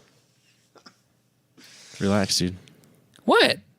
you just need to But see, calm after you down. did that, then I started pressing all the buttons because I know that really. And then he discovered he has heated steering. I know. If I've it wasn't never- for me, you wouldn't know. I've never used it. Yeah. Not once. Thomas turned it on the way home and thought it was the coolest It was thing ever. very nice. I I, miss it. I in like my the Audi. butt warmers, but I've never used a heated steering wheel. Well, see, if it wasn't You for should. me accelerating recklessly with the still cruise haven't control, used it. you wouldn't You have known. should, Robbie. It's great.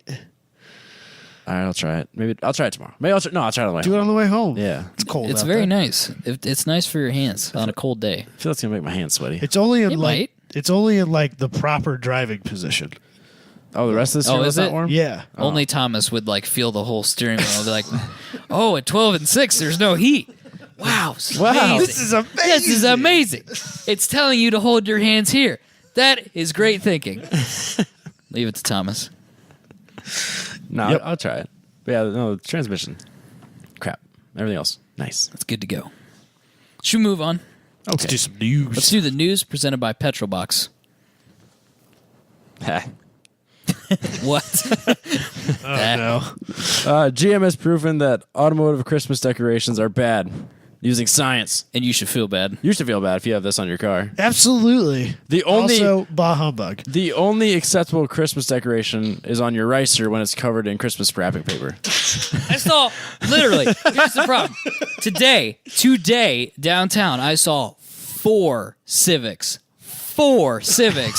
with Christmas wrap on them. 4 Civics. It's getting out of Are you hand. sure Don't it give was? me any shit about making fun of Hondas, okay? Are you sure? 4 in the same place. Are you sure they weren't the same Honda repeatedly? No, it was different Hondas because they were different colors. Okay. Granted, they could have had different color body panels. I saw from a different Right, direction. yeah, It it's could possible. so there was at least 2 Hondas. No. Anyway, I thought it was funny the first couple of times. I was like, someone took some time to wrap their car. It's funny. No, it's so played out. It's like been played out in a week. It's too much. I don't know why they're all Hondas. I'm just saying there's a correlation. That's all I'm saying. I just said ricer. It's all of them. It doesn't have to be just That was it. Yelling about Hondas took me out. Now I have full-on man flu. Can I read this list of things very quickly? Please. Just try to read this. So if you have stupid reindeer antlers on your stupid car, that's a 3% increase in drag. Is it really And at 3%? 1 mile per... What's that? Is it really 3%? Yeah. Jeez. 1 mile per gallon, Robbie, for your stupid antlers. Wow. If you have a stupid bow, that's 3.5 miles a gallon. On the roof, though. I don't know how you Oh. do that. I have no... It says on the roof. I don't know what that means. That's got to be like anchored to the damn car. 15% increase in drag coefficient. No! Windows. I don't want to restart right now. Wait, no. Hold on a second. I almost clicked restart now because I have man flu. Remind me tomorrow. There we go. Okay. Ooh, almost shut down the whole show. Christmas tree tied to the roof creates a 30% decrease in highway fuel efficiency Holy crap. and a 70% increase in drag coefficient. It's 90 pounds of force, Robbie. That's what it says. That's a lot. If you have a grill-mounted stupid wreath, there we go. There's the grill one. That's what I was thinking. It's no impact, but you're still stupid. GM just said it says that in the thing in the press release. I just want to say, this is my favorite news article we've ever done. Oh, okay. Because the Hondas and the no, I hate Christmas. Jeez. I hate it so much. It's just annoying. I can see now the discussion in the group. The guy hates Christmas. He orders burgers at Mexican restaurants. What is this? Who is this guy? Come on. I hate it so much. It's so annoying. He doesn't even have a Christmas tree. I He doesn't don't. have a Christmas tree. I don't. I He have. likes cats. I do like I have a cats. Christmas tree, I have a Christmas and I put lights on my house. Either Look. one of you have cats or a child. I have a dog. I don't want to hear you judge You have me. a dog? I have a dog. This tree literally came straight out of the basement looking like this, pre-decorated. You're That's planning. That's called planning ahead. Yeah, this is efficiency, which is not what putting Christmas No. tree wrap and shit on your car That's is. the worst thing you could do. Don't put a tree on top of your car. No. I just love that the antlers. Like GM took the time to like, guys, knock that shit off. Well, there was obviously like their head of, because it's a huge company, their vice president of aerodynamics or some shit like that went, it's really pissing him He off. probably hates Christmas too, and so he's my new favorite. He's GM shutting this employee. shit down. I love this guy. He's my new favorite man. I think that's all. I think I've exhausted that and myself. Yeah. What's next? Bah humbug. Word. Porsche has new brake calipers that never rust or discolor. Don't sound so excited. It's so stupid. They spent like serious time and development and research and money trying to fix a problem that nobody realized. That's why the Boxer costs $102,000. It's not on the Boxer. It's on the Cayenne. No, I know, but trust me, that shit trickles down I eventually. know it does. But That's why so it's so expensive. it's some sort of like they have to. It's some sort of coating, right? Yeah, yeah. And they have to spray it at a high velocity in order to get it to stick correctly. It's tungsten carbide, in case anybody's wondering. There you go. But it doesn't stick to regular brake discs. No. So they have to do some special bullshit with lasers. Yeah, there's get it to lasers adhere. and high velocities, and it's to fix a problem that no one realized was a problem. It's so dumb. It's laser processed to offer structure, then galvanized with an interlayer, and then a tungsten carbide stick. I think the galvanization is what they have to do to get the tungsten carbide to stick to the steel Yeah, that's disc. how I read that. And it uses a high-velocity oxy-fuel spraying process to shoot particles at the disc at supersonic speeds. Wow. Ridiculous. It is a little crazy. I would like to know what the exact cost of this program is and how many All of engineers are too damn devoted many. to it. I want their salaries. I want the whole thing. Millions and millions and millions and millions and millions of dollars.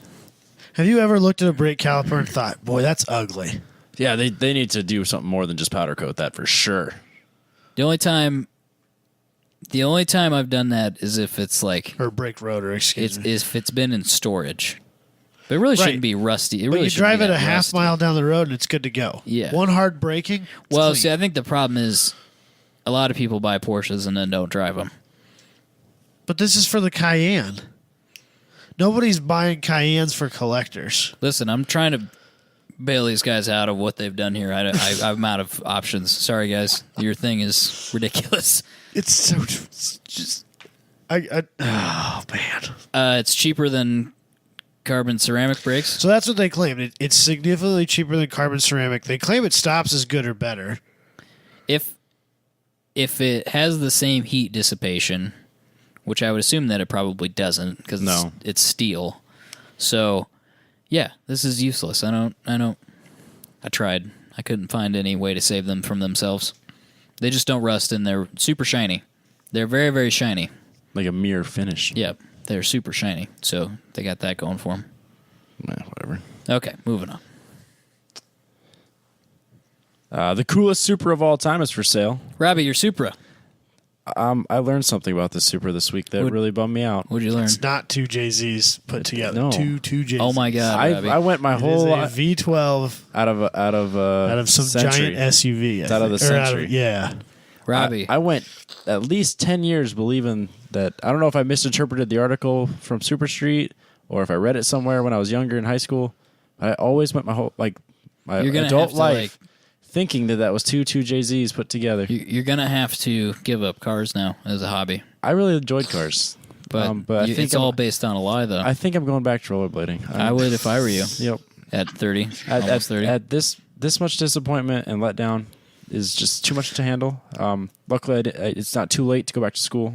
Pro athletes hate you in racing. Yep, pro your drivers hate me. your entire understanding of cars, what it's been based on, is a lie. Everything's a lie. Yep, and so This is how my December has to end. And you know it what? basically starts with Kevin Lawrence hating me and ends with me hating cars. on that note, this actually is the last episode of this podcast, guys. Very sorry we lied to you. No, I'm just kidding. It It is the last episode of the year. is the last episode of the year. We're not going to be here next week. It's Christmas. Go enjoy stuff with your family and listen to old episodes, Or please. Hanukkah, or whatever you may choose. That's fine. Although I think this week's Hanukkah. But the point is, go spend time with your family instead of listening to this nonsense. I just want to mention, Robbie. I want it to be known, even though anybody who's listened to a large majority of these episodes already knows.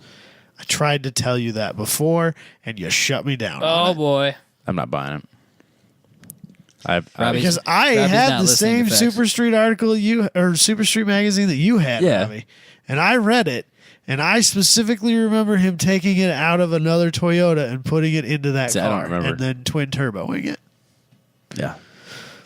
Oh, well. And I tried to correct you. I tried You to were- save the you from thing this is- disappointment. No, you were crushing his understanding, like his childhood. Like Yeah. that was the thing he latched onto. These are childhood memories. You can't just come in If and that's and the case, say he's I wrong. should have tried harder. No kidding. What the heck, man? Where That's were we all on right. that one? Also, Kevin Lawrence doesn't hate you. I know. He likes you. Cool. He keeps tagging me It's in cool. shit. I know. It's the whole we're bros. I'm gonna make fun of you thing. You gave me man flu. You know what I mean? Yeah, exactly. Yeah. That's what best friends Well, are for. Given the events of the last few hours, he might not like. He might hate me. Since he has the man flu, possibly. Yeah. But I think he was good up until we started the podcast. I think. Right. So we'll see where it goes from here. Is this going to, do you know if this is going to an auction or? Yeah, I think it's where it was headed. It's interesting. So There's this a bunch of dude, other sweet this cars Dude, for his sale, I name thought. is Smokey. Smokey. He's like my hero. What was it? Smokey Nagata. He's my hero. Because he gets arrested everywhere? Every time he so drives his goal was at like one point was like to do 300 kilometers an hour on every continent or some stupid shit. Oh, is that where this came from? That's why he keeps getting arrested?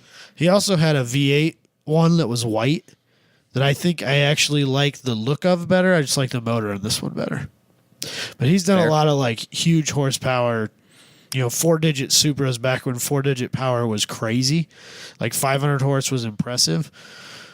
He was building big power swapped Supras, in the mid 2000s. Sure. So, dude's my hero. He likes doing crazy smoky burnouts. You'd like him. He seems like an okay dude, other than getting arrested all the time. Did you take a look at the list of all these cars at this auction? No. Is there some cool stuff in there? It's nothing but cool cars. So if you click on the Jalopnik article and it links it to the BH auction, is what they're It'll called. be linked on our webpage. They're selling them at the Tokyo Auto Salon. It's freaking crazy. They got some key cars in there. They got some like It's probably a bunch 19 of Smokies. 1970 Skyline GTR, a 1972 De Tomasa Pantera, Yeah, boy. a bunch of other race cars, That'll be worth like $100,000 NSX now. race car, a Toyota 2000 GT, this Supra. You know what a I would like Ferrari. to do that would be sweet would be to go over to Japan, buy my FD at auction, and have it shipped back. Because they're so That's damn the dream. cheap over there. That would be a They're sweet. crazy cheap. YouTube Sounds like video. a good episode for the podcast. I've completely ripped that off Mighty Car Mods. I but don't care. They're the ones that gave me the idea because they're Yes like, and no. oh, this FD's $2,000, and you're like, fuck, why don't we live in Japan? So I know a guy. $2,000 plane ticket, $2,000 car, and about Not $2,000 $2,000 plane ticket. round trip. No, $1,500. Oh, we're rounding down now. Mr. Engineer over here. We're rounding down. Engineer over here. Don't fuck with my car budget, Robbie. I'm also accounting for food and room and board, and I'm only gonna be there one day. One of my previous coworkers lives in Japan. I got your hookup. Okay. It'll be all Let me right. get some money together. Sell some stuff. That would be a fun trip, though. It would be awesome. It would I be. would like to. Japan's on one of those places I want to go to as a car guy. Yes. one day I agree with that. I would really love I to. think it would just be way too much fun to be like, oh, look at that. Oh, look at that. Oh, look at that. Oh, that's sweet. Key All car. these things Whoa. we don't get. Yeah. They'd be really confused, but it's fine. I feel like that would be Amazon on crack. You know what I mean? If you imported your own car. Because, like, you get to see it. Like, oh, I get that. And then you'd sit at your house for, like, a month. Like, where is it? You know exactly how badly we'd troll you. It'd just be All the time, too. videos of You just be plane- sending me or, like, "Hey, is this the boat your car is on?" It's like a tanker ship sinking. That's weird, man. That sucks about your car, dude. Yeah. Oh, war in the Panama Canal. Did you insure Oh. that shit? That's weird. Sorry about your luck there, bro. It sounds like your car sunk. There's Guys, more of them, you guys probably. are mean. Oh, yeah. It's because we're friends. Yeah, sure. What's the next news story? All right, I got something for this. Uh-oh. Oh, God. We've got some He's sounds. picked up his The- computer. The new McLaren has been released.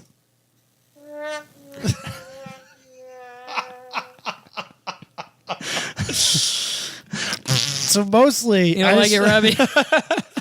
Mostly, I tell just me wanted you to don't talk like it. about the windows on the doors, on the lower section of the doors. They're so bad. Did you see what they claim they're for? No. Yeah, I did. Better sight lines to apexes.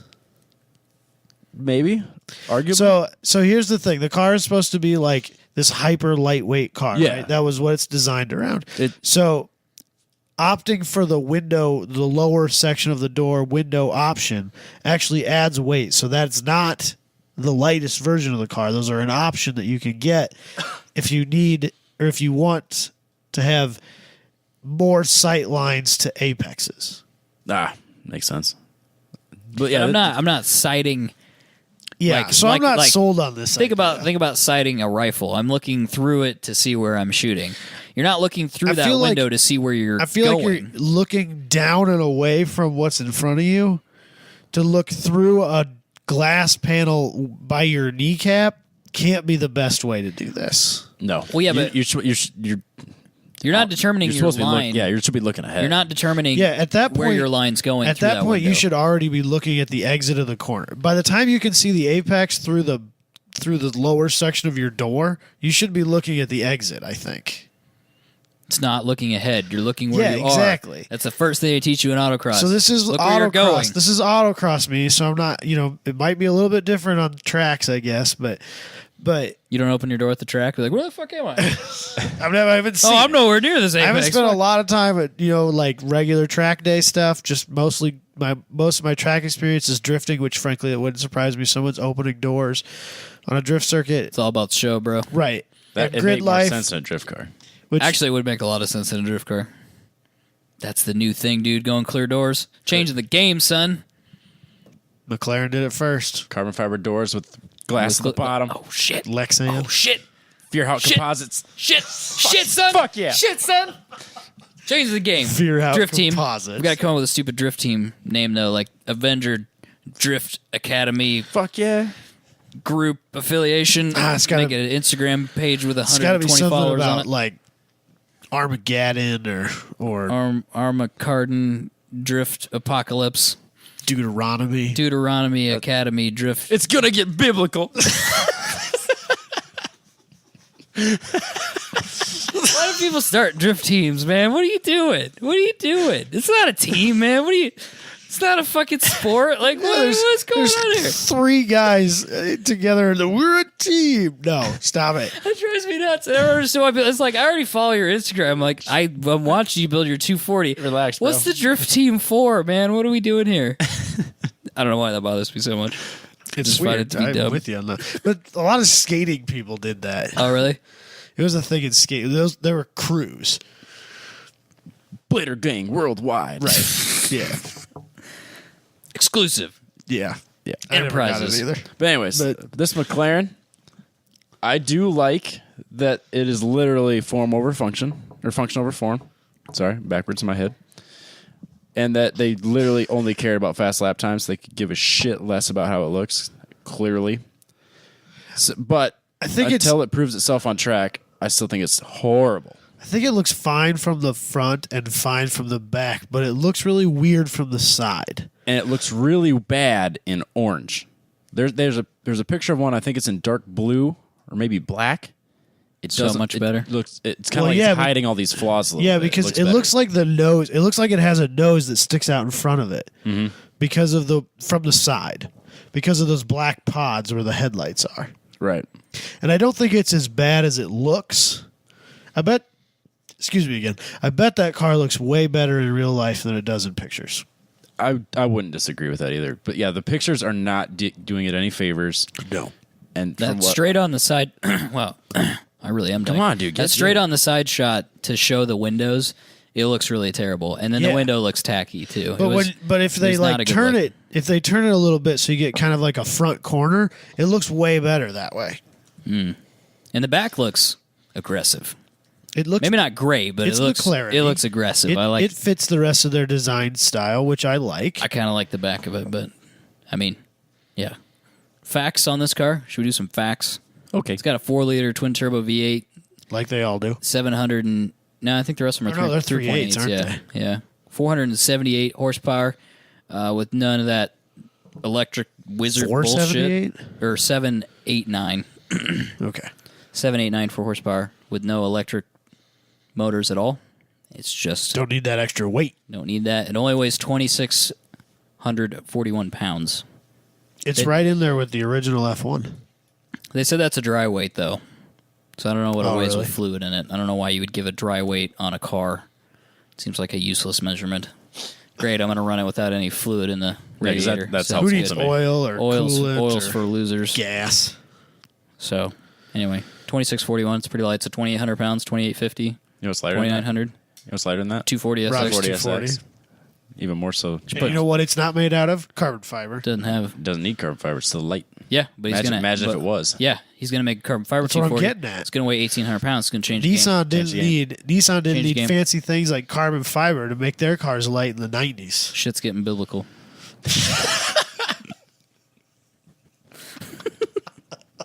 Drift team hashtag Enterprises It's biblical. hashtag Savage Ah, Robbie just did the finger thing. It makes me so happy. hashtag carbon fiber. But I do. I do hope this car actually starts smashing records and is functional. Because if it's not as fast as they claim and it looks like this, not good for McLaren. It should be fast. I mean, I would hope it's so. a lot lighter than the P1. I know it makes a little less power, but it's a lot lighter. Yeah. Well, they claim in some situations the 720S has been faster than the P1, and this car is, the 720S on steroids. So, Very true. Yes, I not agree. that I'll ever get to drive one anyway. Not with that attitude. The 720S is not like the base model one's like 2 something, low 2s. Yeah. It was cheaper than I thought. Maybe it was 2.9 or something. We've like had that. this. Yeah, I know we had this McLarens discussion before. Like, but every time they're I look it up, surprisingly well priced. if you didn't get crazy with the options list, you could get I think you get a lot of car for the money. I mean, we're talking about money that none of us have, but I'm Yeah, just saying. theoretical money. Theoretical money. Lottery money. If you wanted to spread your lottery winnings out, Yeah, I mean, if you had $500,000 and like pick a car, you get a lot of car for your money with the McLaren. I'd say so. So, is that it? That Oh, is- I did see the front fenders, speaking of carbon fiber, weigh 1.4 pounds. Yeah, that was one of the Yeah, other boy. things I wanted to talk about. That's crazy. that's basically nothing. And still weighs 2,800 pounds. What's going on in there, Robbie? I don't know. Some wizardry. Carbon monocoque and all that shit, and it still weighs. It seems excessive considering you get a nice steel 240 for. Is your hood aluminum? Yes? No. Can you put a magnet on it? If you try putting any There's numbers too much on it. Bondo I- on it. He's Oh, not it's too much sure. Bondo. It's just No, there's covered no in Bondo on the hood. No, I think it's steel. Steel. Good old fashioned steel. Yeah. I mean, it won't be for long, but yeah, I think it is now. I was just The curious. Omnis is. Aluminium? No. Oh, No. Steel. good old fashioned This is steel. an 80s Econo shit box. What's that thing weigh? 2,400 pounds? I have a 20 I have a scale of it 2,300? somewhere, but it's like 23. Okay. That's actually lighter than I thought it'd be. She's a lightweight. Yeah, it's not bad at all. It needs to be. It only makes 120 horse. Yeah, but see, you don't need a crazy heavy car when it makes 120 horse. It's momentum. It's all about Well, that momentum. it's got like the most ridiculous short gearing you've ever seen in your life, so it feels like it's really quick. Just got to change them gears fast. I feel like it was as fast in a straight line as my Audi was with double the power. So, Might be true. I'm sure the Audi had a lot longer gearing and weighed and it was way a heavier. shitload more. Yeah, it was easily 1,000 pounds heavier. Leather power seats, all that Well, fun stuff. when you got to make those bugs really safe, they have to have extra weight. You got to put Not extra all-wheel safety gear drive in there. horse shit. Yep. And it It should have been rear-wheel drive. It should have been rear wheel drive. The way God intended. It's in the Bible. It's in the biblical. Bible. It's biblical. Shit's getting biblical in here. Oh no, this is gonna be an interesting week on the group. Nah, interesting. 2 weeks. I wonder if somebody on the group has a drift team. Looking at you, Bert. Anyway, Let's hear your biblical drift team names. I'm excited about that. also post up the dumb shit in your cars on the group. That would be fun. That's a good topic. Of Oh yeah, discussion. I want to hear. Post like, your post the. We don't care what they got right. Yeah, Yeah, just tell us no- what's nobody- wrong. Post nobody the- cares what they Post the got stupid right. shit like your armrest conflicts with your gear shifter and you have to pull the e-brake to move it. That's a good one. Stuff like that would be awesome in the group. Pictures if you got them too. Yes, please. I'll have to make a video. That'd be pretty Post it fun. on You my should. You should Instagram. just make a video with your phone. Yeah, no, that's all I'll do. That would be pretty. Car's just parked. I mean, it's not like I'm gonna get fancy. That'd be pretty funny. Petrolbox, mypetrolbox.com, 10 tenths. That code is still good for this month. We should be getting our boxes here. Like We should. any. I actually there was a box sitting on your front porch. I thought was your Petro box. I was like, oh, let's just do it right now. I totally freaking forgot to grab that. It's probably It's been a something crazy night, dude. It's late. It's not that It's late. It's well, but we've been going because Another trucker. we have day jobs, and then we went and hung out with Preston at GC, and now we're doing this, and yeah.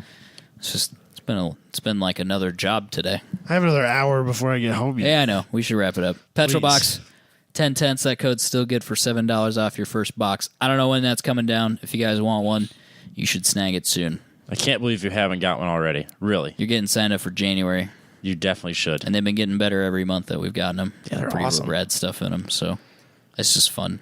I don't know why you guys don't want to have fun, but whatever. It feels good to come. I would home have thought to a if you present. were listening to us that you enjoyed fun. Some people are fun haters. Party poopers. Some people don't like fun. This party doesn't need any poopers. We got 3 right here.